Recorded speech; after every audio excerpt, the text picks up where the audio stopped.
चतुराङ्गमिलितां जन तस्मै श्रीगुरवे नमः। मन्त्रो सत्यं पूजा सत्यं सत्तां दपनिरञ्जनं गुरुभक्तं सदसत्तं सत्तामेकपरं पदम् अखण्डमण्डलकरं दत्तं जलचराचरं तत्पदं रचितं जन तस्मै श्रीगुरवे नमः। पितृमातृसुतबन्धुविद्यार्थी देवता न तुल्यं गुरुणां शीघ्रं निष्प्रायते परं पदम्। गुरु ब्रह्मा गुरु विष्णु गुरुदेव महेश्वर गुरुदेव परं ब्रह्म तस्मै श्रीगुरवे नमः। धनाङ्गुलं गुरुर्दिविजामलं गुरुर्पादं मन्त्रमूलं गुरुर्वाक्पं मोक्षमूलं गुरुर्कृपा। ॐ ब्रह्माण्डपरं शुक्लं केवलं ज्ञानमूर्ति दन्दानि गगनं तच्छीलं एकं नित्यं विमलाचलं सर्वदा शक्तिभूतं भवान्ति त्रिगुणान्ति सद्गुरुतां नमामि। तमेव माता च पिता तमेव तमेव बन्धुश्च तमेव विद्याद्रविणं तमेव तमेव सर्वं मम देव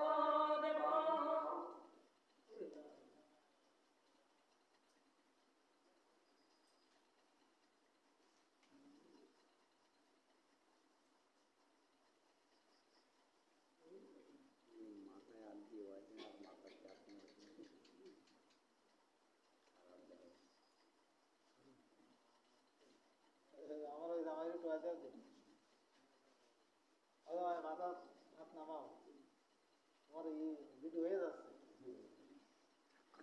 আমি পাঠ করব ষষ্ঠ অধ্যায়ের অভ্যার্য।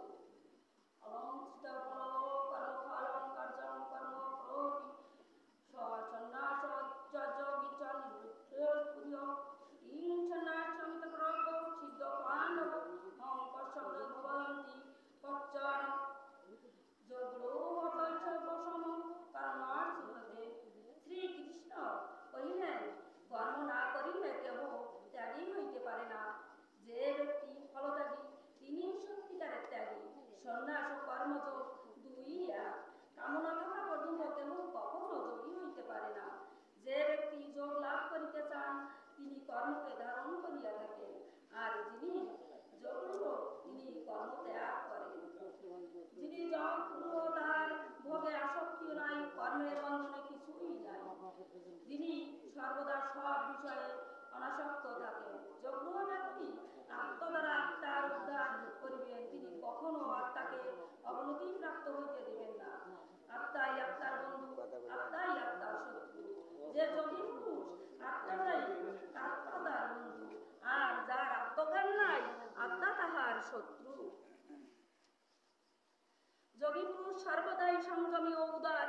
শীত তাপ দুঃখ কষ্ট মান অপমান তিনি বিচলিত হন না। যোগী ব্যক্তি মন জ্ঞান বিজ্ঞানে পরিতৃপ্ত থাকেন, তাই তিনি স্বর্ণ বা লোষ্ঠকে সমজ্ঞান করেন।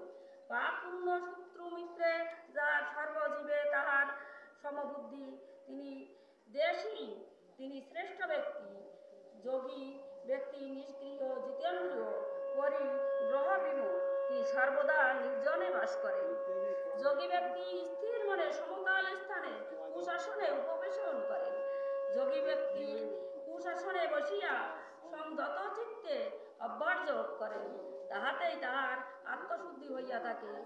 যোগ অভ্যাসকালে তাহার দেহ অচল, ঘাড় ও মাথা স্থির থাকিবে, তাহার দৃষ্টি নাসিকার অগ্রে স্থির থাকিবে। যোগী ব্যক্তি সর্বদা স্থির চিত্ত ও শান্ত ব্রহ্মচারী হইবে, তিনি নির্ভয়ে আমাতে আত্মনির্ভর করিয়া থাকিবেন। এইভাবে যোগ সাধনা করিয়া যিনি চিত্ত জয় করেন তিনি আমার মধ্যে নির্বাণ বা শান্তি লাভ করেন। অতি আহার অনাহার, অতি নিদ্রা, অতি জাগরণ কোনোটাতেই যোগ সাধনা হয় না।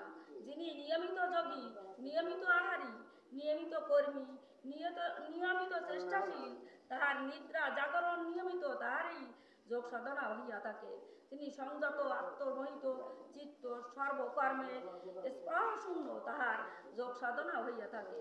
যে স্থানে শান্ত বায়ু সে স্থানে প্রদীপ শান্ত থাকে। আত্মযুক্ত যোগী সেই রূপে সর্বদা সুস্থির থাকেন। যোগযুক্ত স্থির চিত্ত করিয়া শান্ত মনে আত্মদর্শন করিয়া আনন্দ লাভ করেন।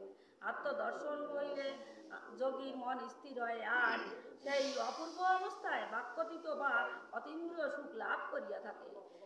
এই সুখ লাভ করিলে অন্য সকল সুখ তুচ্ছ বোধ হয়, তাই অতিশয় দুঃখকে মন বিচলিত হয় না। হে অর্জুন, কেহ যোগ বা দুঃখ কষ্টের লেশ মাত্র নাই। তুমি সেই যোগ অভ্যাস করিবে। তুমি সমস্ত কর্ম কামনা ত্যাগ করিবে এবং ইন্দ্রগণকে সংযত করিবে। বুদ্ধি স্থির করিয়া ধৈর্য ধারণ করো এবং চিত্ত শূন্য হইয়া মন সংযত করো। মন চঞ্চল, ইহা নানা দিকে ধাবিত হয়, তাহাকে টানিয়া নিজের বশে আনিতে চেষ্টা করো। এই যোগী রাজ্য গুণহীন এবং অন্তর প্রশান্ত, তিনি সমতাজনিত সুখ লাভ করিতে থাকেন। নিষ্পাপ যোগী একভাবেই ব্রহ্মানন্দ প্রাপ্ত হইয়া অনায়াসে সুখ লাভ করেন। যোগযুক্ত ব্যক্তি সর্বদাই সমদর্শী হন, তিনি সর্বভূতে আত্মাকে এবং আত্মাকে সর্বভূতে দেখিতে পান। যে যোগী সকলের মধ্যে আমাকে, আমার মধ্যে সকলকে দেখেন, আমি কখনো তাহাকে হারাই না, তিনি কখনো আমাকে হারান না।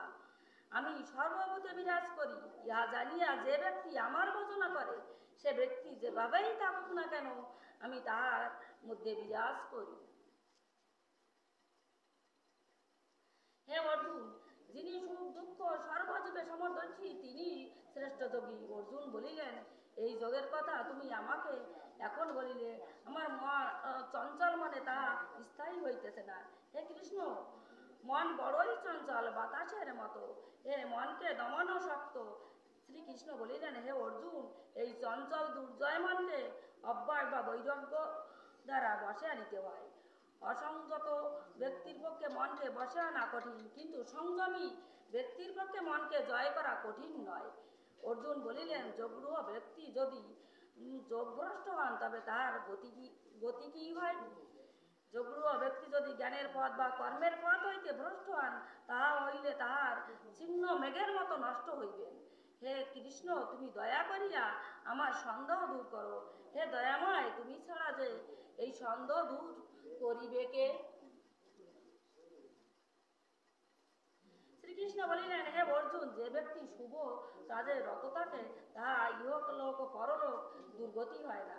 যোগরূহ ব্যক্তি মৃত্যুর পর বহু বছর পুণ্যলোকে বাস করিয়া পরজন্মে ধনীর ঘরে জন্মগ্রহণ করেন, অথবা সেই যোগরূহ ব্যক্তি পুণ্যফলে জ্ঞান ও যোগীর ঘরে জন্মগ্রহণ করিয়া থাকে। যে ব্যক্তি পুণ্যজন্মের জ্ঞানের ফলে পুনরায় মুক্তি লাভের চেষ্টা করে, যে ব্যক্তি অভ্যাসের দ্বারা আমার যোগনিষ্ঠ এবং বিষয়ে হইতে দূরে থাকে, সেভাবে বহু জন্ম সাধনা করিয়া পাপ মুক্ত হইয়া সাধনায় সিদ্ধ লাভ করিত, মোক্ষ প্রাপ্ত হইত। হে অর্জুন, যোগী ব্যক্তি মুনি জ্ঞানী ও কর্মী অপেক্ষা বড়, অতএব তুমি যোগ অবলম্বন করো। মগধ চিত্তে হইয়া আমার সেবা করে তুমি আমার শ্রেষ্ঠ যোগী বলিয়া মনে করি।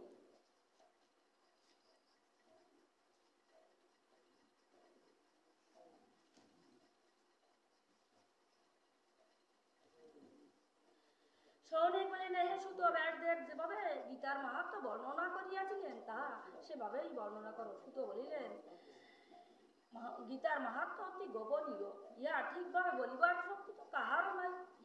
শ্রীকৃষ্ণ ইহা সবচেয়ে ভালো জানেন, তবে অর্জুন, ব্যাসদেব, সুখদেব, যাজ্ঞবল্ক্য, জনক রাজা ইহার কিছুটা জানেন। ব্যাসদেবের মুখে আমি যাহা শুনিয়াছি, তাহাই আপনার নিকট বলিতেছি, শুনুন। উপনিষদগুলো গাভী স্বরূপ, শ্রীকৃষ্ণ হইলেন সেই সব গাভীর দহনকারী, অর্জুন সেই গাভীর বাছুর বা বৎস, আর গীতার উপদেশ সমৃত অমৃত হইল সেই গাভীর দুগ্ধ। যে শ্রীকৃষ্ণ অর্জুনের সারথি রূপে গীতামৃত দান করিয়াছিলেন, আমি সেই জন্য গীতাকে প্রণাম করি। যে ব্যক্তি ঘোর সংসাররূপ সমুদ্র পার হইতে চান, তিনি গীতারূপ তরণীর সাহায্যে সুখে পারাপার হইতে পারেন। গীতা গ্রন্থ পাঠ না করিয়া যে ব্যক্তি মুক্তি লাভ করিতে চায়, সে ব্যক্তি অজ্ঞান, বালকেও তাহাকে উপহাস করেন। যিনি রাত্র দিন গীতা পাঠ করেন বা শ্রবণ করেন তিনি মানুষ নন, দেবতুল্য। গীতা জ্ঞান হইলে ব্রহ্মতত্ত্ব জানা যায়, ব্রহ্মতত্ত্ব জানিলে স্বভাবতে ভক্তির উদয় হয়। গীতার 18টি অধ্যায়, তাহাতে ভক্তি মুক্তির কথা আছে, তা জানিতে পারিলে ক্রমে ক্রমে চিত্ত শুদ্ধি হয়। গীতাশাস্ত্র জলে শ্রদ্ধার সহিত স্নান করিলে পাপ নষ্ট হয়, কিন্তু শ্রদ্ধাহীনে সব কিছু নষ্ট হয়। যে ব্যক্তি গীতার পঠন পাঠন করে না তার সমস্তই বিফল হয়। যে ব্যক্তি গীতার মাহাত্ম্য জানে না সে অজ্ঞান, তার জীবন বিফল। যে গীতার অর্থ বোঝে না সে অদম, তার শরীর আচরণ বিত্ত সম্পদ দিতে অধিক। যে গীতা জানে না সে সকলের অদম, তার প্রবন্ধ পূজা প্রতিষ্ঠা দান সমস্তই বিফল। গীতাশাস্ত্র যার মন নাই তার জ্ঞান বা জ্ঞানদাতার ব্রতনিষ্ঠা সব গীতা। যে অর্থ বুঝিয়া গীতা পাঠ করে না তার জ্ঞান অসুর জ্ঞান, তিনি নিষ্ফল হয়। গীতা গ্রন্থ ধর্মময়, ইহা সমস্ত জ্ঞান তার করে, ইহার সমান পবিত্র আর কিছুই নাই। বিষ্ণুর পর্বদিনে যিনি গীতা পাঠ করেন শত্রু কখনো তাহাকে অনিষ্ট করিতে পারে না। শালগ্রামের নিকট দেবালয়ে তীর্থস্থানে নদীর তীরে গীতাশাস্ত্র পাঠ করিলে অপার সৌভাগ্য লাভ হয়। দেবকীনন্দন শ্রীকৃষ্ণ গীতা পাঠে যতটুক তুষ্ট হন যোগ্য ব্রহ্মদ্বিতীয় ততটুক তুষ্ট হন না। যে ভক্তির সহিত গীতা পাঠ করেন তার অন্তরে পুনরাদি সমস্ত শাস্ত্রের জ্ঞান ফুটিয়া ওঠে।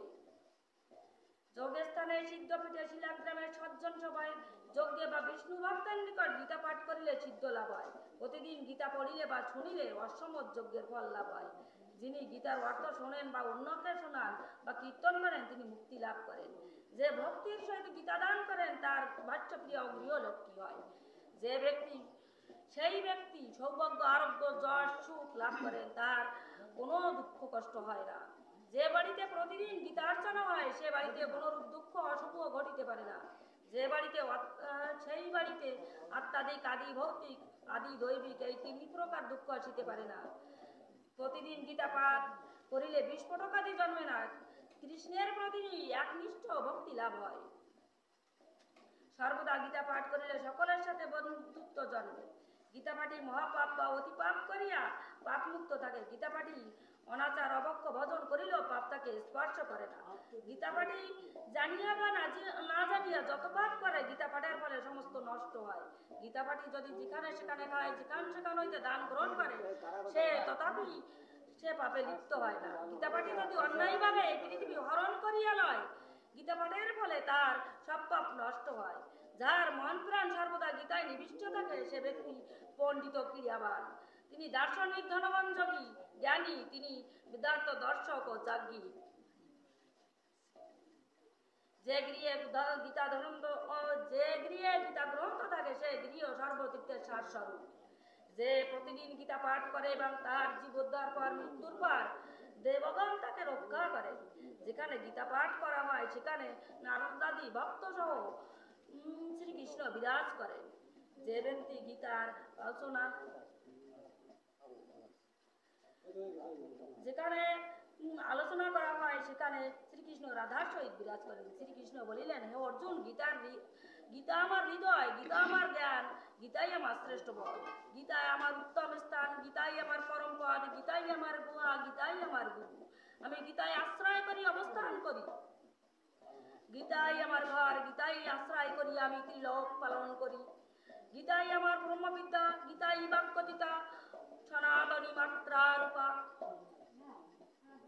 হে অর্জুন, গীতার অনেক নাম বলিতেছি শোনো। গঙ্গা, গীতা, সাবিত্রী, সীতা, সত্যা, পতিব্রতা, ব্রহ্মবিদ্যা, ব্রহ্মবলী, ত্রিসন্ধ্যা, মুক্তিগাহিনী, অর্ধমাত্রা, চিদানন্দা, ভবগ্নি, ভ্রান্তিনাশিনী, বেদত্রয়ী, পরমানন্দা, তথার্থ জ্ঞান মঞ্জরি, এই সবকটি গীতার নাম। যে ব্যক্তি স্থির চিত্তে গীতা পাঠ করে তার সিদ্ধজ্ঞান লাভ হয়, সে মৃত্যুর পর পরম পদ লাভ করে। সম্পূর্ণ গীতা পাঠে অসমর্থ হইলে অর্ধেক পাঠ করিলে গোদানের ফল লাভ হয়, 1/3 পাঠ করিলে সমযোগের লাভ হয়, আর 6 ভাগের 1 ভাগ পড়িলে গঙ্গা স্নানের ফল পাওয়া যায়। প্রতিদিন গীতার 2টি অধ্যায় পাঠ করিলে 1 কল্পকাল ইন্দ্রলোকে বাস হয়। প্রতিদিন গীতার 1 অধ্যায় পাঠ করিলে রুদ্রলোক প্রাপ্তি হয়। গীতার অর্থাৎ যে বা 1/4 প্রতিদিন পাঠ করিলে 100 বৎসর রবিলোকে বাস হয়। প্রতিদিন অন্তত গীতার একটি শ্লোক পাঠ করিলে অযুত বৎসরকাল চন্দ্রলোকে বাস হয়। গীতার 2-1টি শ্লোক পড়িয়া যে মারা যায় সে ব্যক্তি মৃত্যুর পর পরম পদ লাভ করে। মহাপাপী যদি গীতা শ্রবণ করে তবে তার পাপ নষ্ট হয় এবং মুক্তিভোগী হয়। গীতা পুস্তক বুকেলে যে প্রাণ বিসর্জন করে বিষ্ণু সহিত বৈকুণ্ঠে বাস করেন। যে ব্যক্তি গীতার একটি অধ্যায় লইয়া প্রাণ ত্যাগ করে তাহা পরজন্মে মানুষ হইয়া জন্মগ্রহণ করে। যে ব্যক্তি গীতা গীতা বলিতে মারা যায় তার শুভ গতি হয়।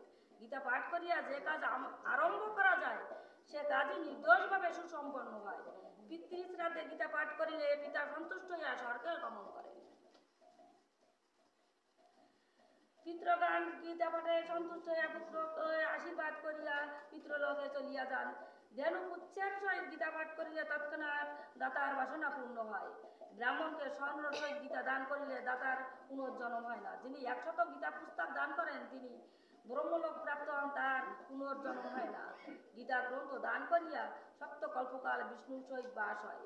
যিনি গীতার ব্যাখ্যা সমক্ষ শুনিয়া যে ব্যক্তি জ্ঞান দান করে তাহার প্রতি শ্রী ভগবান সন্তুষ্ট হইয়া তাকে অভীষ্ট ফল প্রদান করেন। এ ভরত চতুর্বর্ণের মধ্যে মনুষ্য দেহ ধারণ করিয়া যে ব্যক্তি অমৃতময়ী গীতা শ্রবণ করে না সে এবং পাঠ করে না তিনি হস্ত হইতে অমৃত ত্যাগ করিয়া বীজ ভক্ষণ করেন। দুঃখার্থ ব্যক্তি যদি গীতাশাস্ত্র জ্ঞান জন্মে তবে তাহার ভক্তি লাভ হয় এবং সুখী হয়। জানকাদি রাজগণ গীতা পাঠ করিয়া মুক্তি লাভ করেন। গীতা জ্ঞান সম্পর্কে উচ্চ নিচ কোনো প্রভেদ নাই। ইহা সকল জ্ঞানের পক্ষে সমান, অর্থাৎ ব্রহ্মজ্ঞানেরই সমান। যে ব্যক্তি অভিমান বা গর্বের গীতা নিন্দা করে সে প্রলয় পর্যন্ত নরকে বাস করে। যে অজ্ঞান ব্যক্তি অহংকার বসে গীতার অর্থ মানে না সে কুন্তিপাক নরকে বাস করে। যে নিকটে থাকিয়া গীতার অর্থ শ্রবণ করে না সে বারবার শুকর হইয়া জন্মগ্রহণ করে। যে গীতা চুরি করিয়া নেয় তার গীতা পাঠ বিফল হয়। যে জন গীতার্থ শুনিয়া আনন্দ পায় না পাগলের শ্রমের মতো গীতা পাঠ বৃথা হয়। গীতা পাঠ করিয়া পরমাত্মার প্রীতির জন্য স্বর্ণ বজ্র পট্টবস্ত্র দান করিতে হয়। বস্ত্র দ্রব্যাদি দিয়া গীতা পাঠকে সন্তুষ্ট করলে ভগবান শ্রীহরি তাকে সন্তুষ্ট করে হন। সুত বলিলেন গীতার উচ্চ এই গীতা মাহাত্ম্য অতি পুরাতন। গীতা পাঠের পর মাহাত্ম্য পাঠ করিলে যথার্থ ফল লাভ হয়। গীতা পাঠ করিয়া মাহাত্ম্য পাঠ না করিলে গীতা পাঠে বৃদ্ধা হয়। যিনি গীতা পাঠ করিয়া গীতার মাহাত্ম্য পাঠ করেন না শ্রদ্ধার সহিত গীতা শোনেন এবং পরম গতির এবং শ্রদ্ধার সহিত গীতা শোনেন তার যিনি গীতা পাঠ করিয়া গীতার মাহাত্ম্য পাঠ করেন এবং শ্রদ্ধার সহিত গীতা শোনেন তার পরম গতি লাভ হয়। তিনি গীতার ব্যাখ্যার সহিত গীতার মাহাত্ম্য শোনেন তিনি পূর্ণফল সর্ব সুখের কারণ হয়। ইতি গীতার মাহাত্ম্য সমাপ্ত। হে কৃষ্ণ।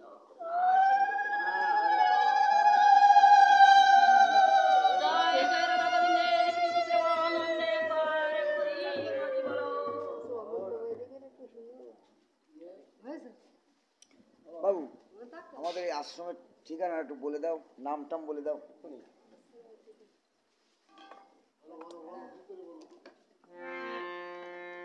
জয় বাবা পঞ্চানন।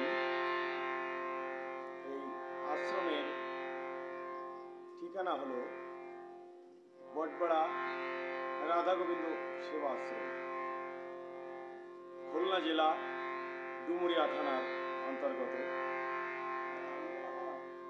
আলমঘাটা থানা। তো এখানে আজকে অধিবাস, এখানে আজকে নাম সংকীর্তন হবে, তার অধিবাস চলছে। প্রতি অমাবস্যা নাকি? প্রতি অমাবস্যায় এখানে এই অনুষ্ঠানটা হয়। ভক্তগণ আপনারা সবাই নিমন্ত্রিত। আসবেন সবাই। এই অনুষ্ঠানে আপনারা সবাই আসবেন। নমস্কার। নমস্কার সবাইকে।